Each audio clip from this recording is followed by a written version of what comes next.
بسم اللہ الرحمن الرحیم۔ السلام علیکم دوستو، حضرت سلمان فارسی رضی اللہ تعالی عنہ کے اسلام لانے کا واقعہ بڑا ہی عجیب ہے۔ کہاں فارس و ایران اور کہاں مدینہ منورہ، لیکن اللہ تعالیٰ نے آپ رضی اللہ تعالی عنہ کو شرف صحابیت سے نوازنا تھا، تو اللہ تعالیٰ نے آپ کے لیے راہیں ہموار فرمائیں اور آپ حق کی تلاش کرتے کرتے مدینہ منورہ پہنچے اور نبی کریم صلی اللہ علیہ وآلہ وسلم کے ہاتھ پر اسلام قبول فرمایا۔ آج کی ویڈیو میں ہم آپ کو سلمان فارسی رضی اللہ تعالی عنہ کے اسلام لانے کا مکمل واقعہ بتائیں گے اور آپ رضی اللہ تعالی عنہ کی سیرت و حیات پر بھی روشنی ڈالیں گے۔ یہ ویڈیو آپ کے ایمان کو تازہ کر دے گی، لہٰذا ویڈیو کو آپ نے اسکپ نہیں کرنا اور آخر تک لازمی دیکھنا ہے۔ دوستو، آپ کو بتاتے چلیں کہ سلمان فارسی رضی اللہ تعالی عنہ کا مجوسی نام ماہبہ تھا۔ وہ ایران کے ایک موضع جے کے رہنے والے تھے۔ بعض نے دام ہرمز لکھا ہے۔ بچپن ہی سے مذہب کی طرف جھکاؤ تھا، آخر آتش کدہ کے خادم خاص بن گئے، آگ کو ذرا سی دیر کے لیے بھی بجھنے نہ دیتے تھے۔ اللہ تعالیٰ جس کے نصیب میں ہدایت لکھ دیتا ہے تو اس کے لیے ہدایت کا راستہ آسان فرما دیتا ہے، اور ہدایت کی توفیق انہی لوگوں کو ملتی ہے جو راہ حق کے متلاشی ہوں اور تعصب اور تنگ نظری سے پاک ہوں۔ روایات بتاتی ہیں حضرت سلمان فارسی رضی اللہ تعالی عنہ کا باپ پیشے کے اعتبار سے کاشتکار تھا اور مذہباً آتش پرست تھا۔ ان کے باپ نے ایک مرتبہ ان کو اپنی زرعی زمینوں کی دیکھ بھال کے لیے بھیجا۔ راستے میں عیسائیوں کی عبادت گاہ تھی، یہ اس کے اندر چلے گئے اور ان کے طریقہ عبادت کو دیکھ کر متاثر ہوئے۔ وہ لوگ نماز پڑھ رہے تھے، شاید کہ حضرت عیسیٰ علیہ السلام کی تعلیمات اس وقت کچھ نہ کچھ زندہ ہوں گی، ورنہ بعد میں تو عیسائیوں نے عبادت گاہوں کو موسیقی اور شرکیہ عقائد پھیلانے کا مرکز بنا لیا۔ سلمان فارسی رضی اللہ تعالی عنہ شام تک وہیں رہے۔ واپس آ کر باپ کو پورا حال سنایا اور کہا کہ ان کا دین ہمارے دین سے بہتر ہے۔ باپ نے تردید کی اور بیٹے کو سمجھانے کی کوشش کی، لیکن یہ اصرار کرتے رہے کہ آتش پرستی سے عیسائیوں کا دین بہتر ہے۔ کہتے ہیں جب باپ کو خدشہ ہوا کہ یہ آباء و اجداد کا مذہب چھوڑ دیں گے تو اس نے ان کو گھر میں قید کر دیا۔ کسی طرح حضرت سلمان فارسی رضی اللہ تعالی عنہ گھر سے فرار ہو کر ایک قافلے کے ساتھ شامل ہو کر وہاں چلے گئے جہاں عیسائیوں کے دین کا مرکز تھا۔ وہ عیسائیوں کے سب سے بڑے مذہبی پیشوا کے پاس رہنے لگے۔ حضرت سلمان فارسی رضی اللہ تعالی عنہ فرماتے ہیں، یہ شخص بددیانت اور دنیا پرست نکلا، لوگوں کو صدقہ و خیرات کی ترغیب دلاتا اور جو اموال صدقے کی مد میں آتے وہ خود رکھ لیتا اور مسکینوں کو کچھ نہ دیتا۔ اس کی موت کے بعد حضرت سلمان رضی اللہ تعالی عنہ نے اس کے ماننے والوں کو اس کی حقیقت بتائی اور اس کے گھر میں رکھے ہوئے سونے چاندی سے بھرے ہوئے 7 مٹکے دکھائے تو وہ لوگ بڑے برہم ہوئے اور ان کے دل سے اس پادری کی وہ وقت نکل گئی۔ انہوں نے اس کو دفن بھی نہ کیا بلکہ اس کی لاش کو سولی پر چڑھا دیا اور پتھر مار مار کر چورا کر دیا۔ اس کے بعد دوسرا پادری اس منصب پر فائز ہوا۔ حضرت سلمان رضی اللہ تعالی عنہ فرماتے ہیں، یہ دوسرا شخص اس پہلے شخص سے بہت افضل تھا اور دنیا سے بے رغبت تھا۔ مجھے اس سے محبت ہو گئی اور ایک عرصے تک اس کے ساتھ گرجے میں رہا۔ موت کے وقت اس نے وصیت کی کہ اب تم فلاں شخص کے پاس چلے جاؤ، کیونکہ اس کے سوا مجھے حضرت عیسیٰ علیہ السلام کی تعلیمات پر عمل کرنے والا کوئی اور میرے علم میں نہیں ہے۔ جو شہر موصل میں رہتا تھا، میں تلاش کرتا ہوا اس تک جا پہنچا۔ یہ شخص بھی عابد و زاہد تھا، میں اس کے ساتھ رہنے لگا۔ جب اس شخص کی وفات کا وقت آیا تو اس نے کسی اور کا پتہ بتا دیا جو شہر نصیبین میں رہتا تھا۔ حضرت سلمان فارسی رضی اللہ تعالی عنہ اس کے پاس رہتے رہے، پھر اس کی بھی موت آ گئی اور وہ شہر اموریہ کے کسی عابد کا پتہ بتا گیا۔ حضرت سلمان فارسی رضی اللہ تعالی عنہ اس کے پاس رہنے لگے اور کمانے کا مشغلہ بھی اختیار کر لیا اور کچھ مال بھی جمع ہو گیا۔ جب اس اموریہ والے پادری کو موت نے آ گھیرا تو حضرت سلمان فارسی رضی اللہ تعالی عنہ نے اس سے دریافت کیا، اب بتائیے میں آپ کے بعد کہاں جاؤں؟ اس پادری نے آپ رضی اللہ تعالی عنہ سے کہا، میرے بیٹے، اب میں اس دنیا سے رخصت ہوتا ہوں۔ اب نبی آخر الزماں کے ظہور کا وقت قریب آ پہنچا ہے، جو صحرائے عرب سے اٹھ کر دین حنیف کو زندہ کرے گا اور اس زمین کی طرف ہجرت کرے گا جہاں کھجوروں کی کثرت ہوگی۔ اس کے دونوں شانوں کے درمیان مہر نبوت ہوگی۔ وہ ہدیہ قبول کرے گا لیکن صدقے کو اپنے لیے حرام سمجھے گا۔ تم جب اس نبی پاک کا زمانہ پاؤ تو اس کی خدمت میں ضرور حاضر ہونا۔ اس مرد درویش کے انتقال کے بعد حضرت سلمان اسی جستجو میں رہنے لگے کہ کوئی قافلہ حجاز کی طرف جا رہا ہو تو اس میں شامل ہو جائیں۔ آپ رضی اللہ تعالیٰ عنہ کی جستجو رنگ لائی اور قبیلہ بنو کلب کا ایک قافلہ اموریہ سے گزرا۔ آپ اس قافلے میں شامل ہو گئے، لیکن راستے میں قافلے والوں کی نیت خراب ہو گئی، اور جب یہ قافلہ وادی القرا پہنچا تو انہوں نے حضرت سلمان رضی اللہ تعالیٰ عنہ کو یہودیوں کے ہاتھ فروخت کر دیا۔ آپ نے اس کو اپنی قسمت سمجھ لیا، لیکن اس کے باوجود تلاش حق کی جو چنگاری آپ کے سینے میں روشن تھی وہ موجود رہی۔ ایک دن اس یہودی کا ایک رشتہ دار جو یثرب یعنی مدینہ کا رہنے والا تھا وہ اس سے ملنے آیا۔ اس کو ایک غلام کی ضرورت تھی۔ اس نے حضرت سلمان رضی اللہ تعالیٰ عنہ کے مالک سے انہیں خرید لیا اور یثرب لے آیا۔ یہاں جب آپ رضی اللہ تعالیٰ عنہ نے کھجور کے درختوں کے جھنڈ دیکھے تو آپ سمجھ گئے کہ اب تلاش ختم ہونے والی ہے۔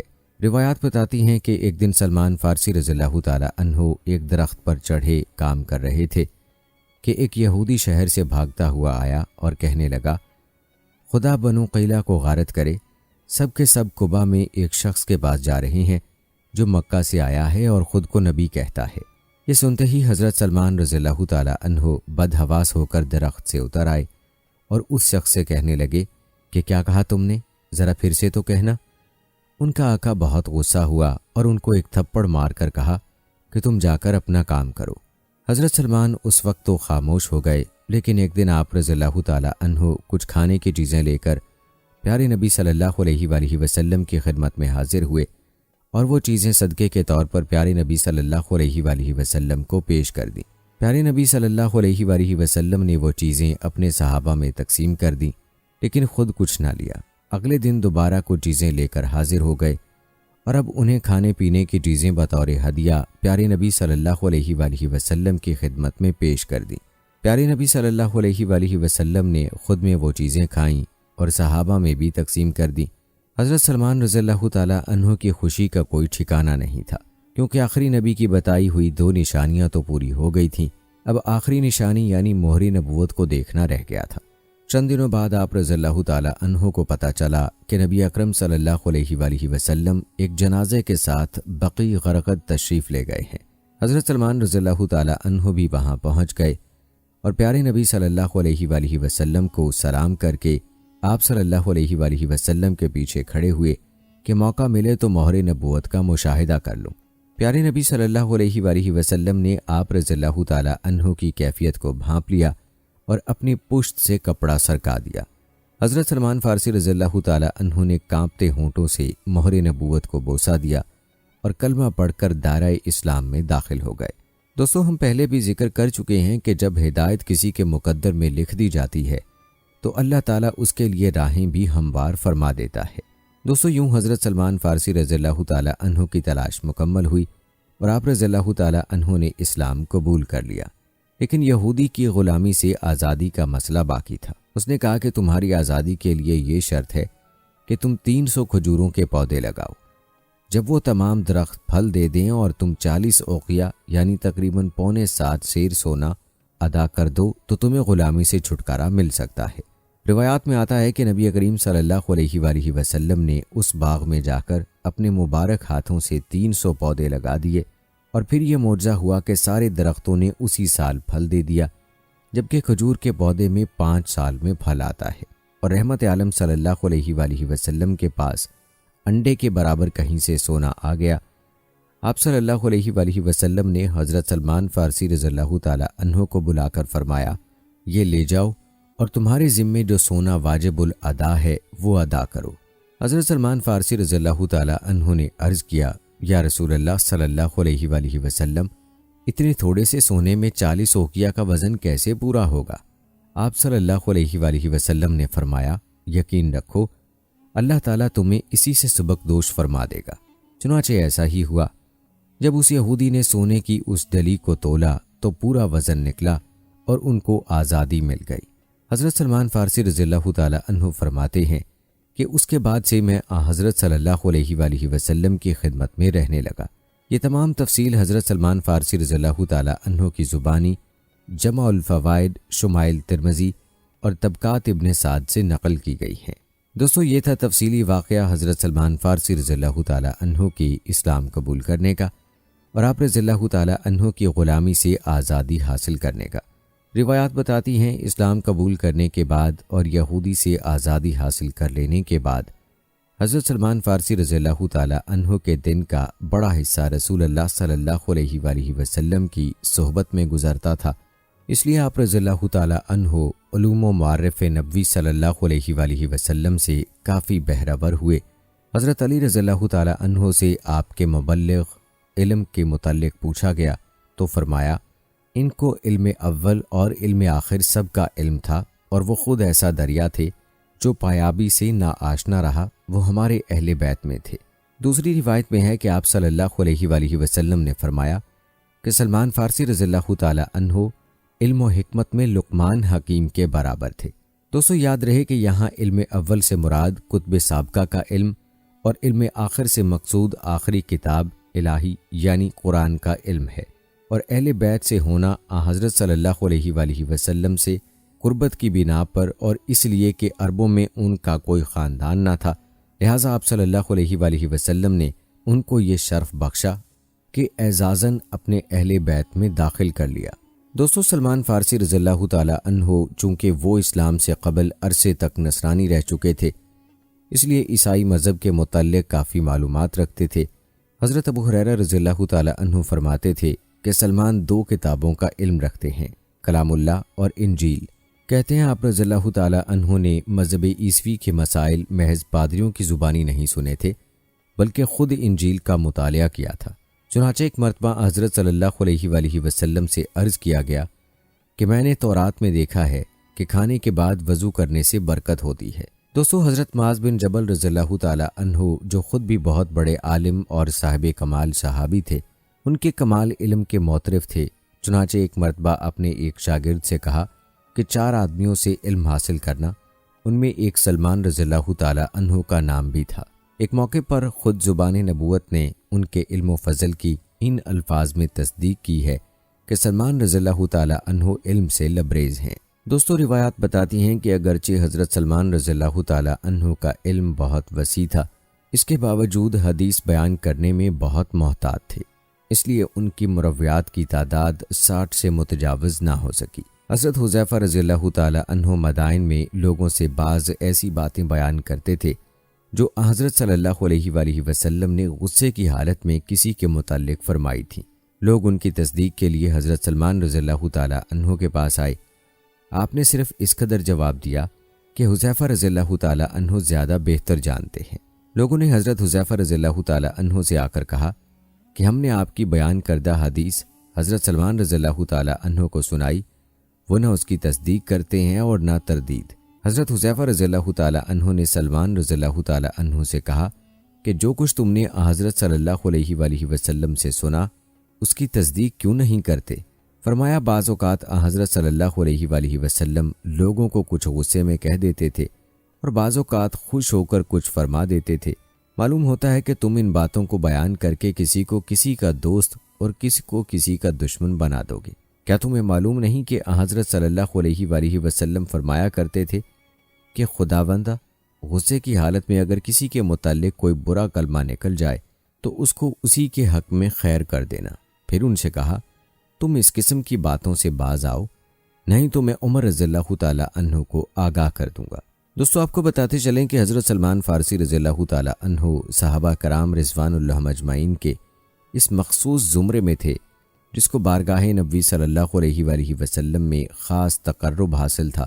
مخصوص صحابہ کرام رضوان اللہ اجمعین کے علاوہ کم لوگ ایسے تھے جو بارگاہ نبوت صلی اللہ علیہ وآلہ وسلم کی پذیرائی میں حضرت سلمان فارسی رضی اللہ تعالیٰ عنہ کی ہمسری کر سکتے ہوں۔ ابھی آپ نے حضرت علی رضی اللہ تعالیٰ عنہ کی جو روایت سنی کہ آپ اہل بیت سے ہیں، اس حوالے سے مشہور واقعہ بھی ہے کہ غزوہ خندق کے موقع پر جب مہاجرین اور انصار علیحدہ علیحدہ جمع ہوئے تو مہاجرین کہتے تھے کہ سلمان رضی اللہ تعالیٰ عنہ ہمارے زمرے میں ہیں، انصار کہتے تھے کہ ہماری جماعت میں ہیں۔ تو حضرت صلی اللہ علیہ وآلہ وسلم نے فرمایا کہ سلمان رضی اللہ تعالیٰ عنہ ہمارے اہل بیت میں ہیں، اور اسی روایت کی بنیاد پر آپ رضی اللہ تعالیٰ عنہ کو اہل بیت میں شمار کیا جاتا ہے۔ ام المومنین حضرت عائشہ صدیقہ رضی اللہ تعالیٰ عنہ فرماتی ہیں کہ سلمان رضی اللہ تعالیٰ عنہ کی شب کی تنہائی کی صحبت حضرت صلی اللہ علیہ وآلہ وسلم کے پاس اتنی لمبی ہوتی تھی کہ ہم لوگوں یعنی ازواج مطہرات کو خطرہ پیدا ہو گیا تھا کہ کہیں ہماری باری کی رات بھی اس نشست میں نہ گزر جائے۔ اسی طرح انس بن مالک رضی اللہ تعالیٰ عنہ روایت کرتے ہیں کہ حضرت صلی اللہ علیہ وآلہ وسلم فرماتے تھے کہ جنت 3 آدمیوں کی مشتاق ہے، علی، عمار اور سلمان کی۔ دوستو، سلمان فارسی رضی اللہ تعالیٰ عنہ کے قرب کی آخری مثال یہ ہے کہ ایک موقع پر حضرت صلی اللہ علیہ وآلہ وسلم حضرت صدیق اکبر رضی اللہ تعالیٰ عنہ جیسے فدائی اسلام اور جلیل القدر صحابی سے حضرت سلمان فارسی رضی اللہ تعالیٰ عنہ اور ان کے رفقا کے بارے میں رنجیدہ ہو گئے۔ اس کا واقعہ یہ ہے کہ ایک مرتبہ ابو سفیان چند آدمیوں کے ساتھ حضرت صہیب، بلال اور سلمان رضی اللہ تعالیٰ عنہم کے پاس سے گزرے۔ ان تینوں بزرگوں نے کہا کہ خدا کی کوئی تلوار خدا کے دشمن یعنی ابو سفیان کی گردن پر نہیں پڑی؟ حضرت ابو بکر صدیق رضی اللہ تعالیٰ عنہ نے فرمایا کہ تم لوگ سردار قریش کی شان میں ایسا کلمہ زبان سے نکالتے ہو، اور حضرت صلی اللہ علیہ وآلہ وسلم سے آ کر بیان کیا۔ آپ صلی اللہ علیہ وآلہ وسلم نے فرمایا کہ شاید تم نے ان لوگوں کو ناراض کر دیا۔ اگر تم نے ان لوگوں کو ناراض کیا تو گویا خدا کو ناراض کیا۔ حضرت ابو بکر رضی اللہ تعالیٰ عنہ بہت نادم ہوئے اور آ کر ان بزرگوں سے معذرت کی۔ دوستو، سلمان فارسی رضی اللہ تعالیٰ عنہ کے بے شمار فضائل و مناقب ہیں۔ حضرت انس بن مالک رضی اللہ تعالیٰ عنہ روایت کرتے ہیں کہ حضرت صلی اللہ علیہ وآلہ وسلم فرماتے تھے کہ جنت 3 آدمیوں کی مشتاق ہے، علی رضی اللہ تعالیٰ عنہ، عمار رضی اللہ تعالیٰ عنہ اور سلمان فارسی رضی اللہ تعالیٰ عنہ کی۔ کہتے ہیں حضرت سلمان فارسی رضی اللہ تعالیٰ عنہ میں مذہبی جذبے کی شدت فطری تھی۔ جس طرح آتش پرستی کے زمانے میں سخت آتش پرست اور نصرانیت کے زمانے میں سخت عابد و زاہد نصرانی تھے، اسی طرح مشرف با اسلام ہونے کے بعد اسلام کا مکمل ترین نمونہ بن گئے۔ ان کے اصل فضل و کمال کا میدان یہی ہے۔ ان کا زہد و تقوی اس حد تک پہنچ گیا تھا جس کے بعد رہبانیت کی حد شروع ہو جاتی ہے۔ اس کی ادنی مثال یہ ہے کہ عمر بھر گھر نہیں بنایا، جہاں کہیں دیوار یا درخت کا سایہ ملتا پڑے رہتے۔ ایک شخص نے اجازت چاہی کہ میں آپ کے لیے مکان بنا دوں، فرمایا مجھ میں اس کی حاجت نہیں۔ وہ پہم اصرار کرتا رہا، یہ برابر انکار کرتے رہے۔ آخر میں اس نے کہا کہ آپ کی مرضی کے مطابق بناؤں گا۔ فرمایا وہ کیسا؟ عرض کیا کہ اتنا مختصر کہ کھڑے ہوں تو سر چھت سے مل جائے اور اگر لیٹیں تو پیر دیواروں سے لگیں۔ فرمایا خیر، اس میں کوئی مذائقہ نہیں۔ چنانچہ اس نے ایک جھونپڑی بنا دی۔ اس زہد کا اثر زندگی کے ہر شعبے میں نمایاں تھا۔ خرافات دنیاوی کو کبھی پاس نہ آنے دیا۔ وفات کے وقت گھر کا پورا اثاثہ 20-22 درہم سے زیادہ کا نہ تھا۔ بستر میں معمولی سا بچھونا تھا اور 2 اینٹیں جن کا تکیہ بناتے تھے۔ اس پر بھی روتے تھے اور فرماتے تھے کہ حضرت صلی اللہ علیہ وآلہ وسلم نے فرمایا ہے کہ انسان کا ساز و سامان ایک مسافر سے زیادہ نہ ہونا چاہیے، اور میرا حال یہ ہے۔ یہ حالت زندگی کے ہر دور میں قائم رہی۔ جب امارت کے عہدے پر ممتاز تھے اس وقت بھی کوئی فرق نہ آیا۔ حسن بیان کرتے ہیں کہ سلمان رضی اللہ تعالیٰ عنہ جب 5,000 تنخواہ پاتے تھے اور 30,000 نفوس پر حکومت کرتے تھے، اس وقت بھی صرف ان کے پاس ایک عبا تھی جس میں لکڑیاں جمع کرتے تھے۔ اس کا آدھا حصہ بچھاتے تھے اور آدھا اوڑھتے تھے۔ زہد و تقویٰ کا یہ حال تھا کہ خادم کو گوشت کی بوٹیاں گن کر دیا کرتے تھے کہ مبادہ اس کی طرف سے کوئی سوء ظن نہ پیدا ہو۔ دوستو، یاد رہے کہ سلمان فارسی رضی اللہ تعالیٰ عنہ کی زندگی اسلام کی تعلیمات کے خلاف راہبانہ نہ تھی۔ مذہبی تسلب کے ساتھ ساتھ دنیاوی حقوق کا بھی پورا لحاظ رکھتے تھے اور دوسروں کو بھی اس کی تلقین کرتے تھے۔ ان کے اسلامی بھائی حضرت ابو درداء رضی اللہ تعالیٰ عنہ بڑے عابد و زاہد بزرگ تھے۔ رات بھر نماز پڑھتے اور دن بھر روزہ رکھتے، ساری رات عبادت میں گزار دیتے۔ حضرت سلمان فارسی رضی اللہ تعالیٰ عنہ ان سے ملنے کے لیے ان کے گھر جایا کرتے تھے۔ ایک مرتبہ ابو درداء رضی اللہ تعالیٰ عنہ کی بیوی کو بہت خراب حالت میں دیکھا۔ پوچھا تم نے یہ کیا صورت بنا رکھی ہے؟ انہوں نے کہا کہ کس کے لیے بناؤ سنگار کروں؟ تمہارے بھائی کو تو دنیا کی ضرورت باقی نہیں رہی۔ حضرت ابو درداء رضی اللہ تعالیٰ عنہ اب گھر آئے تو ملنے ملانے کے بعد کھانا منگایا، مگر خود معذرت کی کہ میں روزے سے ہوں۔ فرمایا جب تک تم نہ کھاؤ گے میں بھی نہ کھاؤں گا۔ پھر رات کو حضرت سلمان رضی اللہ تعالیٰ عنہ ان کے پاس ہی لیٹے اور ان کو دیکھتے رہے۔ جب وہ عبادت کو اٹھے تو روک کر فرمایا کہ تم پر تمہارے رب، تمہاری آنکھ اور تمہاری بیوی سب کا حق ہے۔ روزوں کے ساتھ افطار اور شبداری کے ساتھ سونا بھی ضروری ہے۔ اس کے بعد دونوں نے یہ معاملہ حضرت صلی اللہ علیہ وآلہ وسلم کے سامنے پیش کیا۔ آپ صلی اللہ علیہ وآلہ وسلم نے ابو درداء رضی اللہ تعالی عنہ کو مخاطب کر کے فرمایا کہ سلمان تم سے زیادہ مذہب کے واقف کار ہیں۔ آپ کو بتاتے چلیں کہ حضرت صلی اللہ علیہ وآلہ وسلم نے مکی مہاجرین کی طرح ان کی حضرت ابو درداء رضی اللہ تعالی عنہ سے مواخات کرا دی تھی۔ دوستو، کہا جاتا ہے کہ حضرت سلمان فارسی رضی اللہ تعالی عنہ کی تصویر حیات میں تکلف کے آب و رنگ کی بجائے سادگی بہت غالب تھی، جو ہر زمانے میں یکساں قائم رہی۔ مدائن کی عمارت کے زمانے میں جبکہ شان و شوکت اور آسائش وغیرہ تمام لوازم ان کے لیے مہیا ہو سکتے تھے، اس وقت بھی ان کی سادگی میں کوئی فرق نہیں آیا۔ لباس میں ایک عبا اور ایک معمولی سا جانگیا اور ایک اونچا پائجامہ ہوتا تھا۔ چونکہ ان کے سر کے بال گھنے اور کالے لمبے لمبے تھے، اس لیے اس ایرانی حیت کو دیکھ کر لوگ گرگ آمد کہتے۔ ایک مرتبہ اسی عمارت کے زمانے میں اس شان و شوکت سے نکلے کہ سواری میں بلا زین کا گدھا تھا۔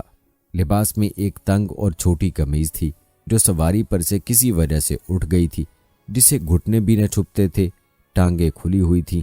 لڑکے اس حیت قضائی میں دیکھ کر ان کے پیچھے لگ گئے۔ لوگوں نے یہ طوفان بدتمیزی دیکھا تو ڈانٹ کر ان کو ہٹایا کہ امیر کا پیچھا کیوں کرتے ہو۔ اسی طرح ایک فوجی دستہ کی سرداری سپرد ہوئی۔ فوجی عمارت کی شان و شوکت کا تو کیا ذکر، یہاں معمولی سپاہی کی بھی وجہ نہ تھی۔ چنانچہ فوجی نوجوان دیکھ کر ہنستے اور کہتے کہ یہی امیر ہے۔ حضرت ابو درداء رضی اللہ تعالی عنہ کی والدہ فرماتی ہیں کہ حضرت سلمان فارسی رضی اللہ تعالی عنہ ایک مرتبہ مدائن سے شام آئے۔ اس وقت وہاں کے گورنر تھے، مگر اپنی سادگی کی وجہ سے معمولی لباس اور ابتر حالت میں تھے۔ ان سے کہا گیا کہ آپ نے اپنے کو اس قدر ابتر کیوں بنا رکھا ہے؟ آپ رضی اللہ تعالی عنہ نے فرمایا کہ آرام و راحت تو صرف آخرت کے لیے ہے۔ اسی طرح ابو قلابہ راوی ہیں کہ ایک شخص حضرت سلمان فارسی رضی اللہ تعالی عنہ کے یہاں گیا، دیکھا تو بیٹھے آٹا گوندھ رہے ہیں۔ پوچھا خادم کہاں ہے؟ کہا کام سے بھیجا ہے۔ مجھ کو یہ اچھا نہیں معلوم ہوتا کہ دو کاموں کا بار اس پر ڈالوں۔ اس غیر معمولی سادگی کی وجہ سے لوگوں کو ان پر اکثر مزدور کا دھوکہ ہو جایا کرتا تھا۔ کہتے ہیں ایک مرتبہ ایک ابسی نے جانور کے لیے چارہ خریدا۔ حضرت سلمان فارسی رضی اللہ تعالی عنہ کھڑے تھے۔ ان سے کہا کہ اس کو گھر تک پہنچا دو۔ وہ اٹھا کر لے چلے۔ راستے میں لوگوں نے دیکھا تو کہنے لگے لائیے ہم پہنچا دیں۔ یہ حال دیکھ کر ابسی نے پوچھا یہ کون ہے؟ لوگوں نے کہا حضرت صلی اللہ علیہ وآلہ وسلم کے صحابی ہیں۔ وہ سن کر بہت نادم ہوا اور کہا کہ آپ تکلیف نہ کیجیے، آپ نے فرمایا اس میں مجھے نیت کا ثواب ملتا ہے، اب میں اس بوجھ کو بغیر پہنچائے ہوئے نیچے نہیں رکھ سکتا۔ سبحان اللہ، کیسی شان تھی صحابہ کی۔ یہاں اگر ہم اپنا حال دیکھیں تو ہماری انا کا جو حال ہے وہ ہمارے سامنے ہے، لیکن صحابہ کی شان یہ تھی کہ انہوں نے اپنے نفس کو اس قدر ختم کر ڈالا تھا، اور یہی ان کی سادگی کی وجہ تھی۔ دوستو، آپ کو بتاتے چلیں کہ فیاضی اور انفاق فی سبیل اللہ بھی آپ کا نمایاں وصف تھا۔ جو کچھ آپ کو تنخواہ ملتی تھی وہ کل کی کل مستحقین میں تقسیم کر دیتے تھے، اور خود چٹائی بن کر معاش پیدا کرتے تھے، اور چٹائی کی آمدنی کا بھی 1/3 اصل سرمائے کے لیے رکھ لیتے تھے، 1/3 بال بچوں پر خرچ کرتے اور 1/3 خیرات کرتے تھے۔ کہا جاتا ہے کہ آپ رضی اللہ تعالی عنہ ارباب علم کے بڑے قدردان تھے۔ جب کوئی رقم ہاتھ آ جاتی تو حدیث نبی صلی اللہ علیہ وآلہ وسلم کے شائقین کو بلا کر کھلا دیتے تھے۔ دوستو، جہاں تک سلمان فارسی رضی اللہ تعالی عنہ کی غزوات میں شرکت کرنے کی بات ہے تو روایات یہ بتاتی ہیں کہ بدر اور احد کی لڑائیاں ان کی غلامی کے زمانے میں ختم ہو چکی تھیں۔ آزادی کے بعد پہلا غزوہ خندق پیش آیا۔ اس میں انہوں نے اپنے حسن تدبیر سے پہلی دونوں لڑائیوں کی عدم شرکت کی تلافی کر دی۔ غزوہ خندق میں تمام عرب کا ٹڈی دل اس ارادے سے امڑ آیا تھا کہ مسلمانوں کا کامل استحصال کر دے، اور حملہ خود مدینہ پر تھا، جس کی کسی سمت نہ قلعہ تھا نہ فصیل تھی۔ مقابلہ بڑا سخت تھا۔ ایک طرف قبائل عرب کا عظیم الشان متحدہ لشکر تھا، دوسری طرف مٹھی بھر مسلمان تھے۔ حضرت صلی اللہ علیہ وآلہ وسلم نے عام مسلمانوں سے مشورہ کیا۔ سلمان فارسی رضی اللہ تعالی عنہ چونکہ ایران کی صف آرائیاں دیکھے ہوئے تھے، اس لیے جنگی اصولوں سے اچھی طرح واقف تھے۔ انہوں نے مشورہ دیا کہ ان کا کھلے میدان میں مقابلہ کرنا مناسب نہیں ہے، مدینہ کے چاروں طرف خندقیں کھود کر شہر کو محفوظ کر دینا چاہیے۔ یہ تدبیر مسلمانوں کو بہت پسند آئی اور اس پر عمل کیا گیا۔ خندق کی کھدائی میں حضرت صلی اللہ علیہ وآلہ وسلم بنفس نفیس شریک تھے اور مٹی ڈھوتے ڈھوتے شکم مبارک مٹی سے اٹھ گیا تھا اور رجزیہ اشعار زبان پر جاری تھے۔ ذیقعدہ 5 ہجری میں طرفین میں جنگ شروع ہوئی۔ عربوں کو اس طریقہ جنگ سے واقفیت نہ تھی، وہ اس ارادے سے آئے تھے کہ مدینہ کی اینٹ سے اینٹ بجا دیں گے، مگر یہاں آ کر دیکھا کہ ان کے اور مدینے کے بیچ میں خندق کی فصیل ہے۔ 21-22 دن تک مسلسل محاصرہ قائم رہا، مگر شہر تک پہنچنا ان کو نصیب نہ ہوا اور آخرکار ناکام لوٹ گئے۔ دوستو، روایات بتاتی ہیں کہ غزوہ خندق کے علاوہ حضرت سلمان رضی اللہ تعالی عنہ باقی تمام لڑائیوں میں بھی شریک رہے، اور غزوہ خندق کے بعد سے کوئی غزوہ ایسا نہیں ہوا جس میں شریک ہو کر داد شجاعت نہ دی ہو۔ روایات یہ بتاتی ہیں کہ حضرت صلی اللہ علیہ وآلہ وسلم کی وفات کے بعد عرصے تک حضرت سلمان فارسی رضی اللہ تعالی عنہ مدینے میں رہے، اور غالباً عہد صدیقی کے آخر یا عہد فاروقی کے ابتداء میں انہوں نے عراق کی اور ان کے اسلامی بھائی ابو درداء رضی اللہ تعالی عنہ نے شام کی سکونت اختیار کر لی۔ یہاں اقامت کے بعد ابو درداء رضی اللہ تعالی عنہ کو خدا نے مال و اولاد سے بہت نوازا، اور انہوں نے سلمان رضی اللہ تعالی عنہ کو خط لکھا کہ تم سے چپٹنے کے بعد خدا نے مجھ کو مال و دولت اور اہل و عیال سے سرفراز کیا اور ارض مقدس کی سکونت کا شرف حاصل ہوا۔ انہوں نے جواب دیا کہ یاد رکھو، مال و اولاد کی کثرت میں کوئی بھلائی نہیں ہے، بھلائی اس میں ہے کہ تمہارا علم زیادہ ہو اور تمہارا علم تم کو نفع پہنچائے۔ محض ارض مقدس کا قیام کوئی فائدہ نہیں پہنچا سکتا جب تک تمہارا عمل اس قابل نہ ہو، اور عمل بھی اس طرح ہو کہ گویا خدا تم کو دیکھ رہا ہے اور تم اپنے کو مردہ سمجھو۔ دوستو، روایات بتاتی ہیں کہ سلمان رضی اللہ تعالی عنہ ایران کی فوج کشی میں مجاہدانہ شریک ہوئے، اور چونکہ خود ایرانی تھے اس لیے فتوحات میں بہت قیمتی امداد پہنچائیں، مگر اصول اسلام کو ہمیشہ پیش نظر رکھا۔ ایک ایرانی قصر کے محاصرے کے وقت حملے سے پیشتر محصورین کو سمجھا دیا کہ میں بھی تمہارا ہم قوم تھا، لیکن خدا نے مجھ کو اسلام سے نوازا۔ تم لوگ اسلام لا کر ہجرت کر کے ہم میں مل جاؤ تو تم کو اہل عرب کے حقوق دیے جائیں گے، اور جو قانون ان کے لیے ہے وہی تم پر جاری کیا جائے گا، اور اگر اسلام نہیں قبول کرتے اور صرف جزیہ منظور کرتے ہو تو ذمیوں کے حقوق تم کو ملیں گے اور ان کا قانون تم پر نافذ کیا جائے گا۔ 3 دن تک برابر تبلیغ کا فرض ادا کرتے رہے۔ جب اس کا کوئی اثر نہ ہوا تو حملے کا حکم دیا، اور مسلمانوں نے قصر مذکور بزور شمشیر فتح کر لیا۔ روایات میں آتا ہے کہ آپ رضی اللہ تعالی عنہ فتح جلولہ میں بھی شریک تھے، اور وہاں مشک کی ایک تھیلی ہاتھ آئی تھی جو وفات کے وقت کام میں لائے۔ روایات کے مطابق آپ رضی اللہ تعالی عنہ حضرت عمر رضی اللہ تعالی عنہ کے عہد خلافت میں مدائن کی حکومت پر سرفراز تھے۔ اس کی تفصیل آئندہ عادات و اخلاق کے تذکرے میں آئیں گی۔ دوستو، چونکہ حضرت سلمان رضی اللہ تعالی عنہ مقربین بارگاہ نبی میں تھے، اس لیے حضرت عمر رضی اللہ تعالی عنہ ان کا بہت احترام کرتے تھے۔ کہتے ہیں ایک دفعہ حضرت سلمان رضی اللہ تعالی عنہ حضرت عمر رضی اللہ تعالی عنہ کے پاس گئے۔ اس وقت وہ ایک گدے پر ٹیک لگائے بیٹھے تھے۔ حضرت سلمان رضی اللہ تعالی عنہ کو دیکھ کر گدا ان کی طرف بڑھا دیا۔ دوستو، سلمان فارسی رضی اللہ تعالی عنہ کی گورنری کے زمانے کا ایک واقعہ ہے کہ ایک شخص شام سے مدائن آیا، اس کے پاس بھس کا بوجھ تھا۔ حضرت سلمان رضی اللہ تعالی عنہ پر نظر پڑی کہ خالی ہاتھ ہیں، تو کہنے لگا کہ آپ ذرا میرا بوجھ لے چلیں۔ حضرت سلمان رضی اللہ تعالی عنہ نے بھس کا گٹھڑا اٹھا کر سر پر رکھ لیا۔ جب لوگوں نے یہ ماجرا دیکھا تو اس شخص سے کہا، اے میاں، یہ تو گورنر ہیں، ان کو تو نے کیوں لاد دیا؟ یہ سن کر وہ شخص بڑا شرمندہ ہوا اور معذرت کرنے لگا۔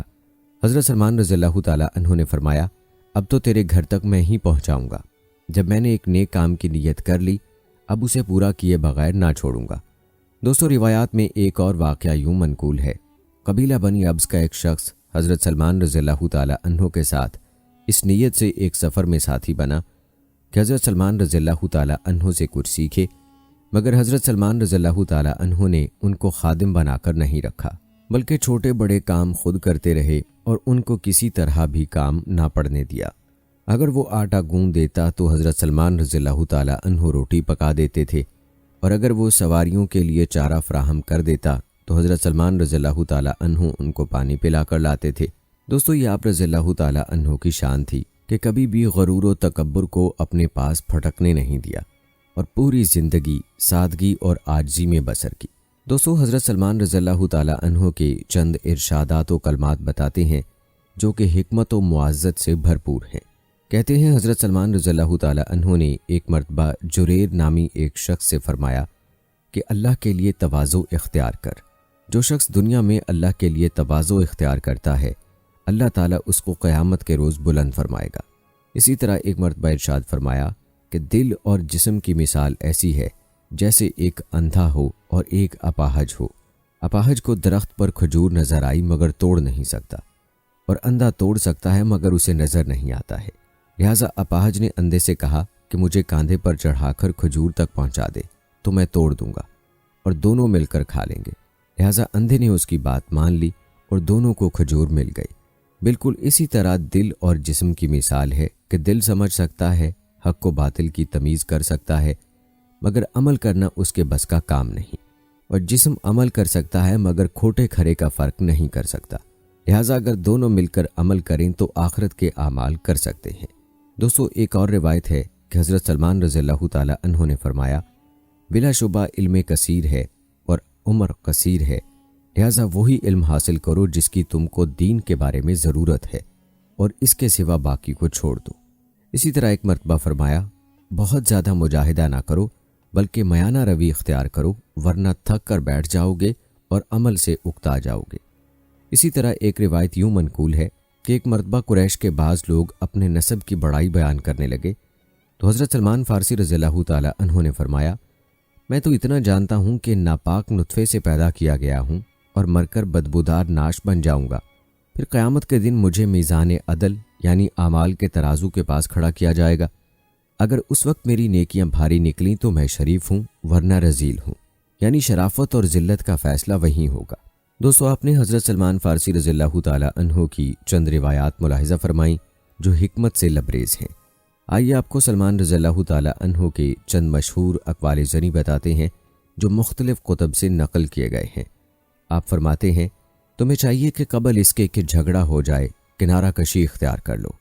اچھے کام پہلے پہل مشکل ہی دکھائی دیتے ہیں۔ انسان کی تباہی و بربادی گناہوں میں پنہا ہے۔ وہ لوگ قابل رشک ہیں جو مجھ سے زیادہ صاحب علم ہیں، یقینی طور پر وہ لوگ قابل رحم ہیں جن کا علم مجھ سے کم ہے۔ کمزوروں کو معاف کرنا ہی دلیری ہے۔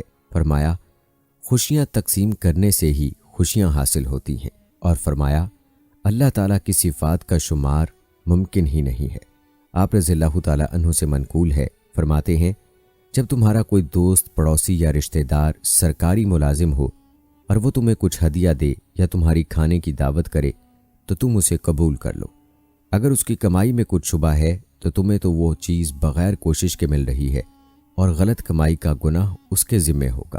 آپ رضی اللہ تعالیٰ عنہ کا ایک اور ارشاد گرامی ہے، جب اللہ تعالیٰ کسی بندے کے ساتھ برائی اور ہلاکت کا ارادہ فرماتے ہیں تو اس سے حیا نکال لیتے ہیں، جس کا نتیجہ یہ ہوتا ہے کہ تم دیکھو گے کہ لوگ بھی اس سے بغض رکھتے ہیں اور وہ بھی لوگوں سے بغض رکھتا ہے۔ آپ فرماتے ہیں، جب بندہ راحت، مسرت اور ثروت کے لمحات میں اللہ تعالیٰ کا ذکر کرتا رہتا ہے، پھر اسے کبھی کوئی تکلیف آ پہنچے اور خدا کے حضور فریاد کرے تو فرشتے سن کر کہتے ہیں کہ یہ مانوس آواز ہے جو اس بندے ضعیف کی ہے۔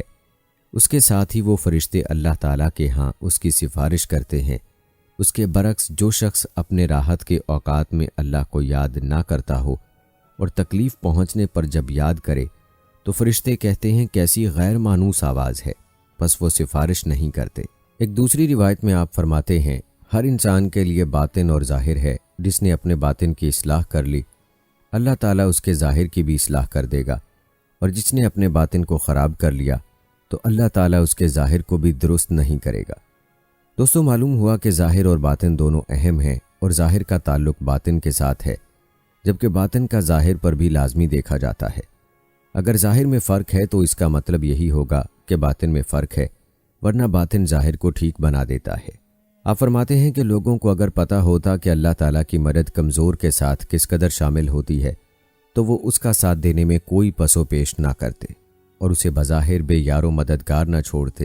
اسی طرح آپ فرماتے ہیں، اس شخص سے تعجب ہے جو دنیا میں بڑی بڑی تمناؤں میں پھنسا ہوا ہے اور موت اس کی تلاش میں لگی ہوئی ہے، اور اس شخص سے بھی تعجب ہے جو غفلت کا شکار ہے، حالانکہ اس سے غفلت نہیں کی جا رہی ہے، اور ہنسنے والے سے بھی تعجب ہے کہ جس کو معلوم نہیں ہے کہ اس کا پروردگار اس سے راضی ہے یا ناراض۔ دوستو، ہم آپ کو حضرت سلمان فارسی رضی اللہ تعالیٰ عنہ کے مزید اقوال بھی بتائیں گے، لیکن پہلے تذکرہ کرتے ہیں آپ رضی اللہ تعالیٰ عنہ کی علالت کا اور آپ کی وفات کا۔ روایات بتاتی ہیں کہ حضرت عثمان رضی اللہ تعالیٰ عنہ کے عہد خلافت میں آپ رضی اللہ تعالیٰ عنہ بیمار پڑے۔ سعد بن ابی وقاص رضی اللہ تعالیٰ عنہ عیادت کو گئے۔ سلمان رضی اللہ تعالیٰ عنہ رونے لگے۔ سعد رضی اللہ تعالیٰ عنہ نے کہا، ابو عبداللہ، رونے کا کون سا مقام ہے؟ حضرت صلی اللہ علیہ وآلہ وسلم تم سے خوش دنیا سے گئے، تم ان سے حوض کوثر پر ملو گے، بچھڑے ہوئے ساتھیوں سے ملاقات ہوگی۔ کہا، خدا کی قسم، میں موت سے نہیں گھبراتا اور نہ دنیا کی حرص باقی ہے۔ رونا یہ ہے کہ رسول اللہ صلی اللہ علیہ وآلہ وسلم نے عہد کیا تھا کہ ہمارا دنیاوی ساز و سامان ایک مسافر کے زادے راہ سے زیادہ نہ ہونا چاہیے، حالانکہ میرے گرد اس قدر سانپ یعنی اسباب جمع ہے۔ سعد رضی اللہ تعالیٰ عنہ کہتے ہیں کہ کل سامان جس کو سانپ سے تعبیر کیا تھا ایک بڑے پیالے، ایک لگن اور ایک تسلے سے زیادہ نہ تھا۔ اس کے بعد سعد رضی اللہ تعالیٰ عنہ نے خواہش کی کہ مجھ کو کوئی نصیحت کیجیے۔ فرمایا کہ کسی کام کا قصد کرتے وقت، فیصلہ کرتے وقت، تقسیم کرتے وقت خدا کو یاد رکھا کرو۔ روایات میں آتا ہے کہ اسی بیماری کے دوران میں اور احباب نے بھی نصیحت و وصیت کی خواہش کی۔ فرمایا، تم میں سے جس سے ہو سکے اسی کی کوشش کرے کہ وہ حج، عمرہ، جہاد یا قرآن پڑھتے ہوئے جان دے اور فسق و فجور اور خیانت کی حالت میں نہ مرے۔ دوستو، روایات بتاتی ہیں کہ وقت آخر ہوا تو اپنی بیوی سے مشک کی تھیلی منگائی اور اپنے ہاتھ سے پانی میں گھول کر اپنے چاروں طرف چھڑکوایا اور سب کو اپنے پاس سے ہٹا دیا۔ جب لوگ تھوڑی دیر کے بعد گئے تو دیکھا کہ روح کف سے خاکی سے پرواز کر چکی تھی۔ جہاں تک آپ رضی اللہ تعالیٰ عنہ کی وفات کی بات ہے تو بعض روایات بتاتی ہیں کہ حضرت علی رضی اللہ تعالیٰ عنہ نے سلمان فارسی رضی اللہ تعالیٰ عنہ کو 656 عیسوی میں مدائن کا گورنر مقرر کیا، مگر وہاں جانے کے چند ہفتے بعد ان کا انتقال ہو گیا۔ آپ کی تاریخ وفات 10 رجب المرجب 35 ہجری بتائی جاتی ہے اور ان کا روضہ مدائن ہی میں ہے۔ دوستو، یہ تھا تذکرہ حضرت سلمان فارسی رضی اللہ تعالیٰ عنہ کی وفات کا۔ آئیے آپ کو سلمان فارسی رضی اللہ تعالیٰ عنہ کے چند مزید اقوال بتاتے ہیں اور اس کے ساتھ ہی ویڈیو کا اختتام کرتے ہیں۔ دوستو، یاد رہے کہ حضرت سلمان فارسی رضی اللہ تعالیٰ عنہ کے بہت سی حکیمانہ جملے اور زرعی اقوال کتب احادیث میں منقول ہیں۔ ان میں سے چند جواہر ریزے آپ ملاحظہ کر چکے ہیں، چند مزید اقوال بھی آپ کو بتاتے ہیں۔ کہتے ہیں آپ رضی اللہ تعالیٰ عنہ کا ایک مرتبہ دجلہ کے کنارے جانے کا اتفاق ہوا۔ ایک شاگرد بھی ساتھ تھا۔ حضرت سلمان فارسی رضی اللہ تعالیٰ عنہ نے اس سے کہا کہ گھوڑے کو پانی پلا لاؤ۔ اس نے حکم کی تعمیل کی۔ آپ رضی اللہ تعالیٰ عنہ نے فرمایا، خوب اچھی طرح پلاؤ۔ جب وہ سیراب ہو گیا تو شاگرد سے مخاطب ہو کر حضرت سلمان رضی اللہ تعالیٰ عنہ نے فرمایا کہ کیا اس جانور کے پانی پینے سے دجلہ میں کوئی کمی واقع ہوئی؟ اس نے کہا، جی نہیں۔ پھر آپ نے فرمایا کہ علم کی مثال بھی ایسی ہی ہے، اس میں سے جتنا بھی خرچ کیا جائے گھٹتا نہیں ہے، چاہیے کہ علم میں نافع طلب کرو۔ آپ رضی اللہ تعالیٰ عنہ نے فرمایا کہ علم بہت ہے اور عمر تھوڑی ہے، تو فرمایا بقدر ضرورت علم دین سے حاصل کر لو اور ساری دنیا کے علوم کے پیچھے نہ پڑو۔ فرمایا مومن کی مثال ایک مریض کی ہے اور اس کے پاس طبیب موجود ہے جو مرض اور اس کے علاج سے بخوبی واقف ہے۔ مریض کو جب کوئی ایسی چیز کی خواہش ہوتی ہے جو اس کے لیے مضر ہوتی ہے تو وہ اس کو روکتا ہے، اسی طرح وہ برابر اس کی دیکھ بھال کرتا رہتا ہے یہاں تک کہ وہ بالکل تندرست ہو جاتا ہے۔ اسی طرح مومن کی خواہشات بھی بہت ہوتی ہیں، مگر اللہ تعالیٰ اس کو بری اور مضر خواہشات سے بچاتا رہتا ہے تاں کہ اسے موت آ جاتی ہے اور وہ جنت کی تمام نعمتوں سے بہرور ہوتا ہے۔ اگر وہ پہلے باز نہ رکھا گیا ہوتا تو اس کو یہ نعمتیں کیسے ملتی؟ دوستو، ایک روایت ہے کہ ابو درداء رضی اللہ تعالیٰ عنہ نے ایک مرتبہ ان کو لکھا کہ آپ ارض مقدس غالباً بیت المقدس میں چلے آئیے۔ حضرت سلمان فارسی رضی اللہ تعالیٰ عنہ نے ان کو جواب میں لکھا کہ کوئی زمین انسان کو مقدس نہیں بناتی، بلکہ اس کو خود اس کا عمل مقدس اور متبرک بناتا ہے۔